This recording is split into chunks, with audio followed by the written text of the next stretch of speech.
स्वास्थ्य रक्षक विषय कार्यक्रम में मैं वैद्य हर्षा सिंह आप सभी दर्शकों का एक बार फिर से तहे दिल से स्वागत करती हूँ। आज हमारे साथ स्टूडियो में उपस्थित है वैद्य हरीश सिंह सर। नमस्ते सर। नमस्कार सर। मुंबई में उपस्थित श्रीमती कमला देवी गौरी दत्त मित्तल आयुर्वेदिक अस्पताल एवं महाविद्यालय में प्रोफेसर और वैद्य के रूप में कार्यरत हैं। तो आज हमारे इस चर्चा का विषय है सिरोसिस ऑफ लिवर, जो कि आप सभी जानते हैं कि एक काफी गंभीर बीमारी है। तो चलो इसके बारे में और अधिक जानकारी प्राप्त करते हैं सर से।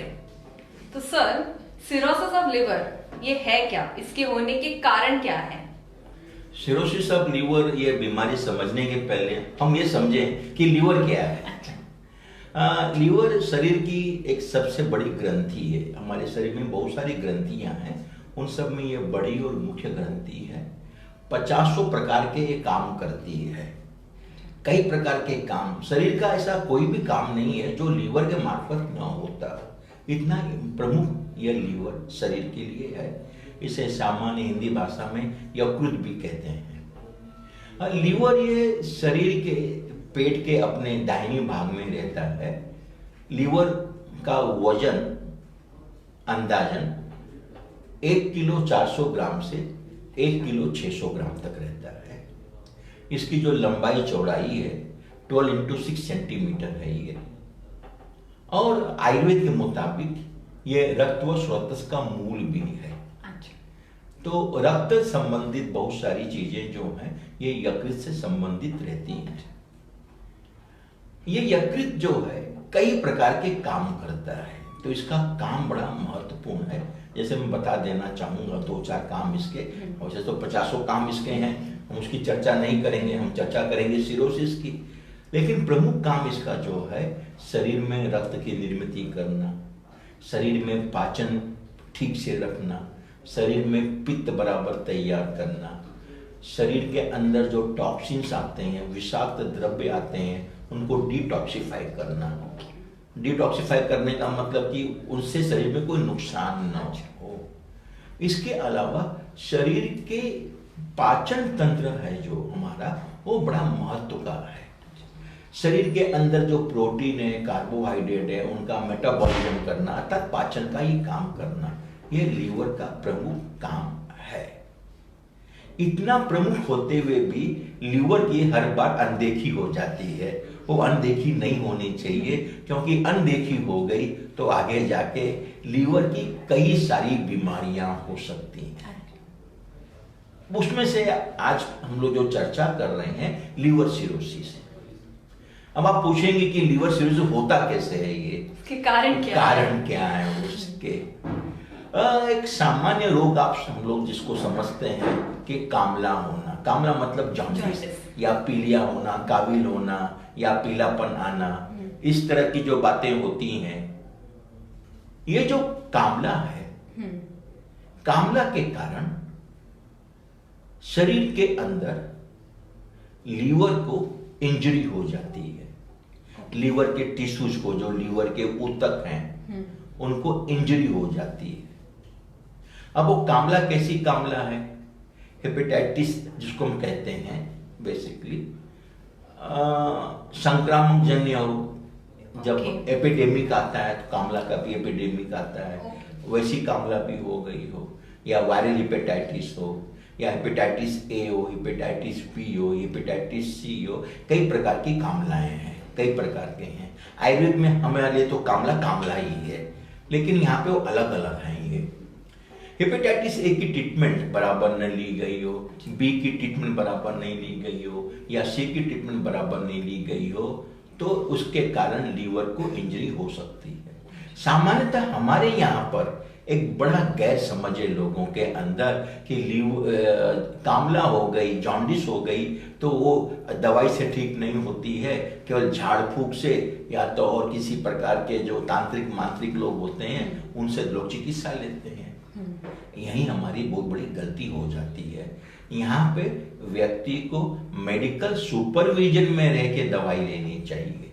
यदि आप मेडिकल सुपरविजन में नहीं हैं और दवाई नहीं ले रहे हैं तो शरीर का जो एक नेचुरल हीलिंग प्रोसेस है उसके तहत आप ठीक तो हो जाते हैं, लेकिन कहीं ना कहीं आपका लीवर उसको कंपनसेट करता है या डिकम्पनसेट हो जाता है, और आगे जाके आज नहीं 10 साल बाद 15 साल बाद आपको सिरोसिस ऑफ लीवर होने की पूरी संभावना हो सकती है। ऐसे बोल सकते हैं कि जिस तरह से आपने कहा कि झाड़ फूक से लोग हाँ। ठीक हो जाते हैं, ऐसे उनकी मन धारणा होती है, तो ऐसे हम लोग बोल सकते हैं कि उस व्याधि की संप्राप्ति पूरी तरह से विघटन नहीं होता है, मतलब उसका समाप्त नहीं होता समाप्त नहीं होता है, कहीं ना कहीं उसका अंश रहता ही है, उसका अंश बाकी रह जाता है। अच्छा। तो ये एक प्रमुख कारण हो गया जो हम कहेंगे कि कामला हो गई और ट्रीटमेंट बराबर नहीं लिया गया या हेपेटाइटिस हो गई।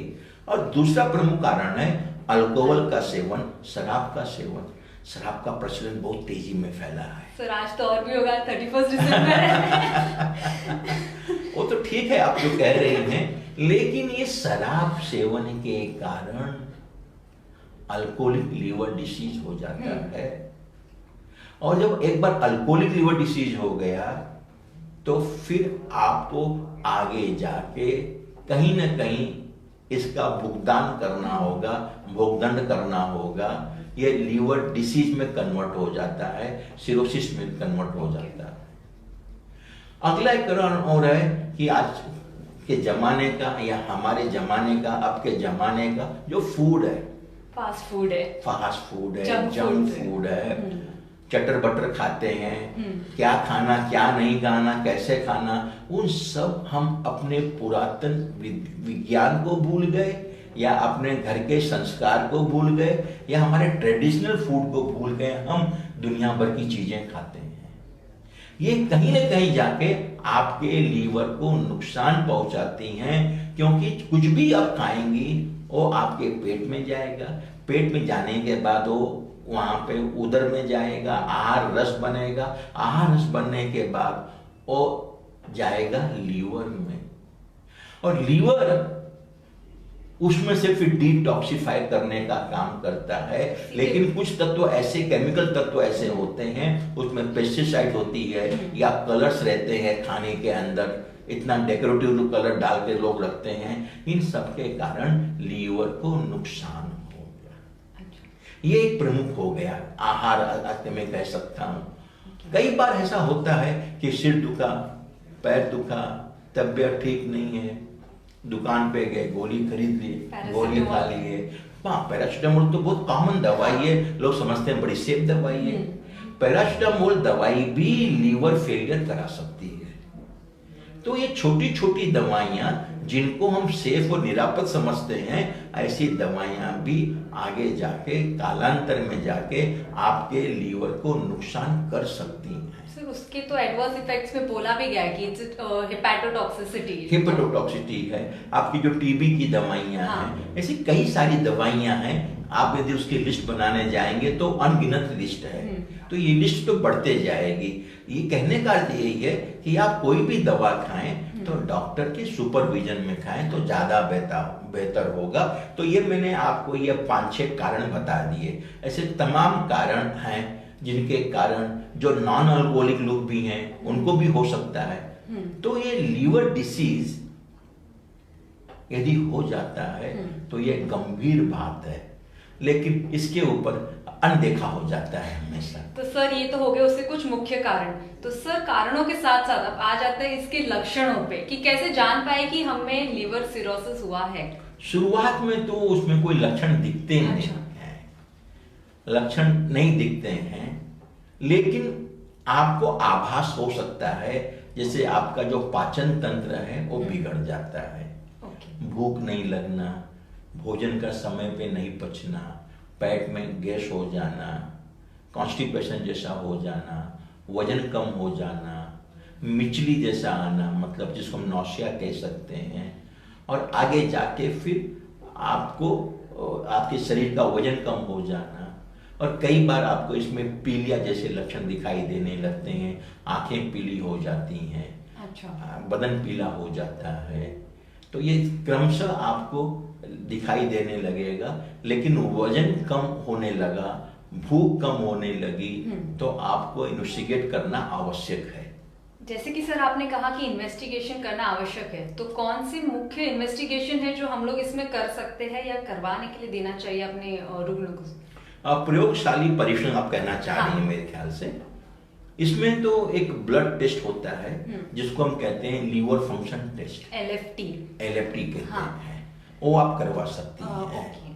वो LFT का एक टेस्ट का 4-5 टेस्ट एक साथ में ही आ जाते हैं, जिसमें SGPT है, SGOT है, सीरम बिलिरुबिन है, सीरम प्रोटीन है, अल्कलाइन फॉस्फेट है।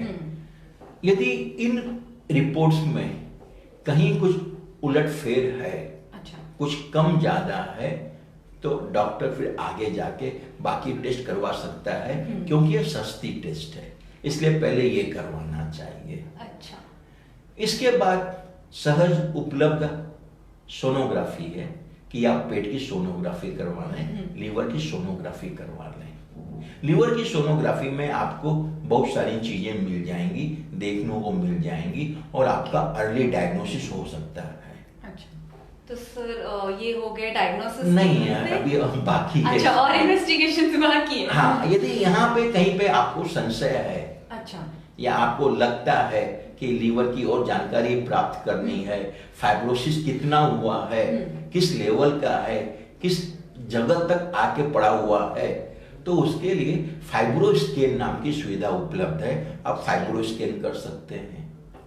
आप CT एब्डोमेन भी कर सकते हैं। अच्छा, फाइब्रोस्कैन किया, CT एब्डोमेन किया, उसके बावजूद भी आपको जानना है कि यह फाइब्रोसिस किस लेवल का है, या और कोई अंदर विकार हो रहा है, या अंदर और कोई कैंसर जैसा कुछ हो रहा है, या वहां के टिश्यूज में कोई परिवर्तन हुआ है, तो आप लीवर की बायोप्सी भी, सोनो गाइडेड लीवर की बायोप्सी भी करके देख सकते हैं।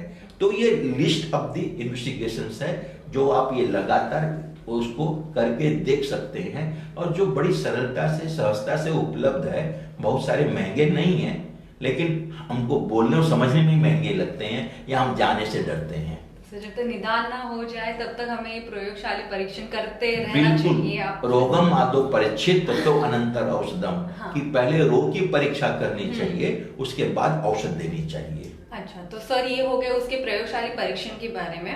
अब जब ये तय हो ही जाता है कि सिरोसिस ऑफ लिवर है, तो उसमें कौन से उपाय किए जा सकते हैं? आयुर्वेद उपचार मतलब कौन से हो सकते हैं?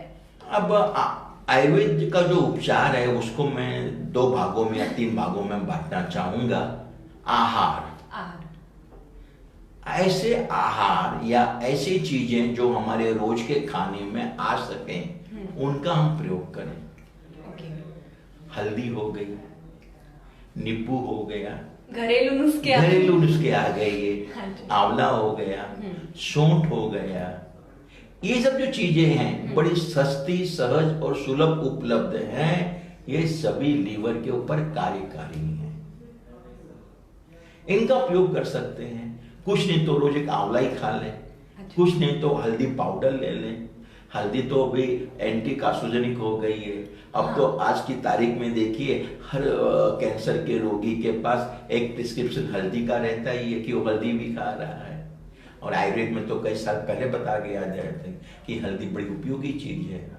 तो आपके आहार के अंदर सबसे पहले आपको बहुत ज्यादा तला हुआ, बहुत ज्यादा फ्राइड नहीं खाना है। अच्छा, फ्राइड अवॉइड करना है। आजकल हमारे खाने में चीज की मात्रा इतनी बढ़ गई है, या बहुत सारी चीजें ऐसी हैं जो अनावश्यक हो जाती हैं, तो आप उस आहार को कंट्रोल कीजिए, नियंत्रित कीजिए, तो ज्यादा बेहतर होगा। तीखा मत खाइए, मिर्ची मत खाइए, मसाले कम खाइए, और बहुत ज्यादा नॉनवेज खाने की भी गरज नहीं होती है। मैं नॉनवेज का विरोधी नहीं हूं, लेकिन बहुत ज्यादा नॉनवेज, यदि आप नॉनवेज खाते हैं तो आप अवश्य खाइए, लेकिन नॉनवेज के साथ में आप शाकाहारी आहार या शाकाहारी सब्जियां भी जरूर खाएं, तो ज्यादा बेहतर होगा। तो यह आप आहार के अंदर बदलाव लाइए, उनमें मॉडिफिकेशन कीजिए। तो तेल कम कीजिए, लेकिन गाय का जो शुद्ध घी है वो उपयोगी है। गाय का शुद्ध घी आप ले सकते हैं। तो ये आपका आहार हो। आहार के अंदर इस तरह की बातें हो गई। चीज बटर का सब्स्टिट्यूट गाय का घी ऐसे ले सकते आप हैं? ऐसा ले सकती हैं, लेकिन मैं उसे सब्स्टिट्यूट नहीं कहूंगा। मैं चीज खाने वाला चीज ही खाएगा, वो गाय का घी नहीं खाएगा। परंतु इस तरह ज्यादा आपने फैट खाने में कोई मुझे आपत्ति नहीं है, भाई लोग खाते हैं, हम व्यायाम कहाँ कर रहे हैं? सीडेंटरी लाइफस्टाइल हमारी हो गई है। व्यायाम न करना भी सिरोसिस का एक कारण हो सकता है, क्योंकि यदि शरीर में फैट जमा हो रहा है तो ये फैट जाके लीवर में डिपॉजिट होगा, और जब लीवर में डिपॉजिट होगा तो जाके फैटी लीवर होगा, और फैटी लीवर के बाद जाके ये सिरोसिस में कन्वर्ट हो सकता है। तो ज़्यादा फैट खाना भी नुकसानदायक है, लेकिन यदि आप ज़्यादा फैट लेते हैं तो उतना आपको व्यायाम करना भी आवश्यक है। सर, व्यायाम की बात आई गई है तो कुछ एक तो ऐसे व्यायाम आप बता सकते हो जो हमारे दर्शकों को आसान हो करने में, रोजमर्रा की जिंदगी में? जैसे कि भागदौड़ की जिंदगी है तो व्यायाम करना तो काफी मुश्किल होता है। मैं तो ये कहता हूँ कि हर व्यक्ति अपने स्कूल में गया हुआ है। हाँ। स्कूल की पीटी याद होगी अभी भी। मात्र 5 मिनट से 10 मिनट जो स्कूल की पीटी हम करते थे अपने बचपन में, वो पीटी कर ले में। अच्छा। और रोज कम से कम 3 से 4 किलोमीटर चलें। रिक्शे का प्रयोग न करें। मैं रिक्शे के विरोध में नहीं कहता हूं मैं, लेकिन यदि आदमी उतना भी पैदल चल लेता है तो उसका व्यायाम हो जाता है। यहाँ तो लोग घर से निकलते हैं, घर से निकले नहीं कि गाड़ी में बैठे, गाड़ी में बैठे नहीं कि ऑफिस में जाके बैठे, एसी में बैठे। आज हमारी समस्या विटामिन डी की भी हो गई है, क्योंकि हम धूप भी नहीं ले रहे हैं जो फ्री में मिल रहा है हमें। तो कहने का तात्पर्य है कि हमारी जो लाइफस्टाइल बदल गई है वो एक बहुत बड़ा प्रमुख कारण है। तो आपने जो मुझे कहा कि व्यायाम, तो स्कूल की पीटी और अंदाज से 3 से 4 किलोमीटर चलना, मतलब 20 से 30 मिनट पैदल चलना, ये एक हल्का फुल्का व्यायाम हो जाता है। तो ये आपके आहार हो गए, और आहार के साथ में इस तरह की चेष्टा, ये व्यायाम हो गया। ओके, तो काफी आसान है सर पीटी करना और चलना। बिल्कुल आसान है, जिसके लिए आपको केवल समय देना है, पैसे नहीं देना है। ठीक है, तो सर ये होगी आहार के बाद। अब आते सर औषध के बारे में। कौन से औषध का हम लोग उपयोग कर सकते हैं? तो औषधियों में आयुर्वेद की अपनी विशेषता है, और आयुर्वेद में तो बहुत सारी ऐसी औषधियां हैं जो हिपेटोप्रोटेक्टिव हैं, जो लीवर को प्रोटेक्ट करती हैं। हिपेटो मतलब हेपार, मतलब लीवर को हेपार भी कहते हैं लैटिन भाषा में। अच्छा। तो हिपेटोप्रोटेक्टिव जो लीवर की सुरक्षा करती हैं।